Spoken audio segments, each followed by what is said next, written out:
Hi, my name is Julie Stratton and welcome to my kitchen. Today we're going to be talking about the wonderful world of quinoa. Many people think quinoa is actually a grain, but it is not. It's considered a nut.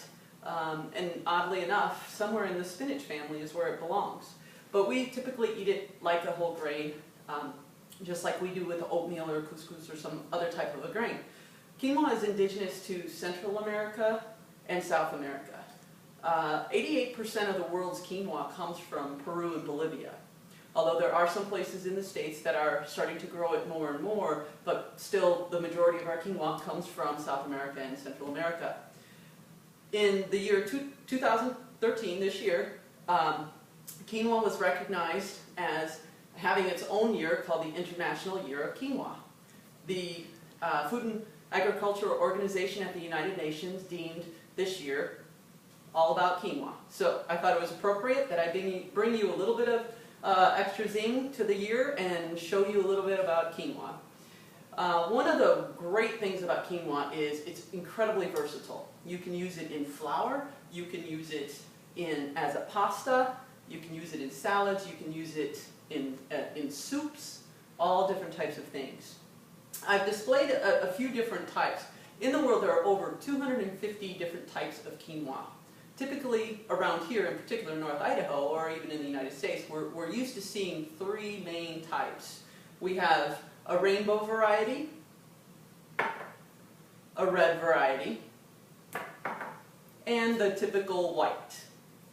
The red contains more of the outside shell and tends to be a little tougher and nuttier, so that you would want to take that into consideration depending on how you were going to use it, if you're going to use it in a cold salad or a hot salad, that type of things. Typically these are the two that I see in the grocery store, the Ancient Harvest brand. The Incas are really the quinoa goes back to the Inca era, and they used to consider it the mother grain. It was to bring prosperity, it was to bring long health and a long life. And so that is one of the things that when you think of quinoa, you think of the health benefits, long life. That's where it started back with the Incas. I tend to like to buy in bulk to reduce my packaging waste in the kitchen and try to be a little more eco-friendly. And I also just like the way it looks with the glass jars.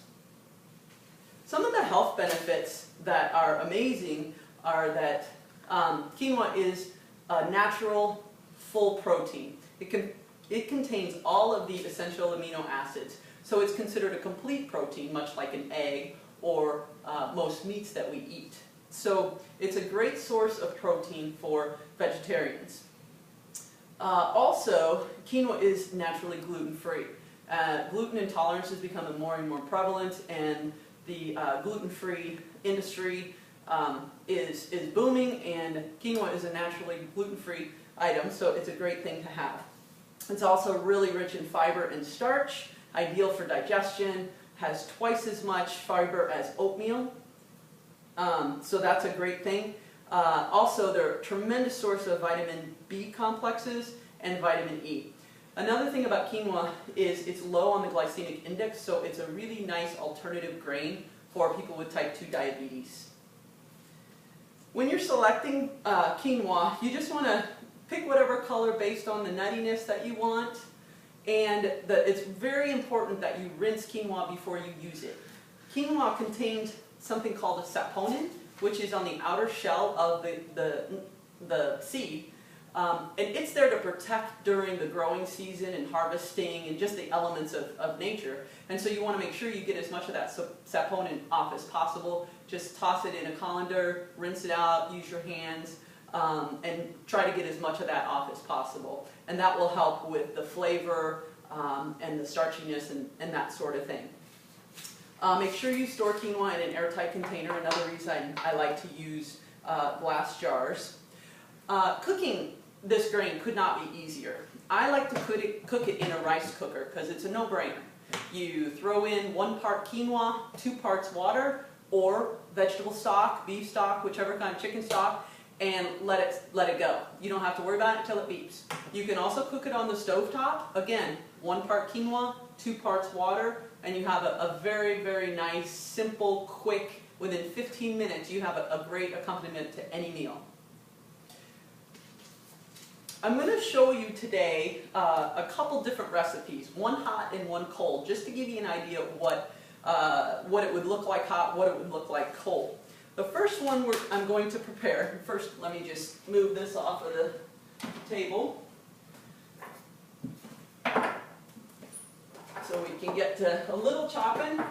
And you don't need to worry about writing any of these down because I'm going to give you a handout at the end of the demonstration that has all of the ingredients and the instructions. The first one is an heirloom and avocado salad. So first thing I'm going to do is just take some of my tomatoes, my cherry tomatoes, and you can use, the thing about quinoa that I love is it is so versatile.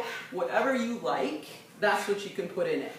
And this salad, I particularly like the cherry plum tomatoes that are very, a little sweet and just rich in lycopenes and all the good stuff that I certainly need to get in my diet. And you can chop these any which way. I like to chop them in quarters, diagonal, all different kinds of ways. If I'm in a little bit of a hurry, I will chop just sideways. So once I get these chopped, again, very, very simple. I'm going to scrape these with my nice slow food scraper back into the bowl. I'm going to go ahead and cut my avocado and get that ready. And again, pitting an avocado. There we go. Avocado came out. And I'm just going to take my spoon and just dig it out this way. And then I can just kind of dice it a little bit. And again, however you like to make your salad. I like mine, I think, a little chunkier today. So that's how I'm going to make it. Now, my quinoa, I've already prepared just for the time's sake. And it's, I like to use the rainbow for this. It gives it a lot nice color, a little nutty flavor. So it's nice and light. I'm going to take about, let's say a half a cup or so of the tomatoes. And probably about half or so, we'll leave a little bit left to put on top. Grab my wet towel here. And about a tablespoon, or I'm sorry, a teaspoon or so of oil. I'm using avocado oil. I'm just going to dump that in there. Again, this could not be easier. I'm going to take my lime, because I like a little lime juice, and I'm just going to, about a tablespoon or so. And then I'm just going to toss it nice and easy. And I like to add a little basil, so I'm going to come over to my basil plant that I keep in my kitchen, and I'm just going to pinch off a little bit. It gives it a really nice added flavor. And this one is about 2 servings, so it's just right. We're going to have a little burgers later on the grill, and I'll be serving this heirloom and avocado quinoa salad. So, perfect salad for summer. Now, I'm going to quickly move this, and we're going to turn to the hot salad. Now, I've already prepared it just because of time's sake, and I want to just show you how to kind of finish it off and complete it. Alright, I'm going to move right over here to the stove. And I've already had it cooked, and I will talk a little bit about that. I'm just going to put one plateful on there. Okay?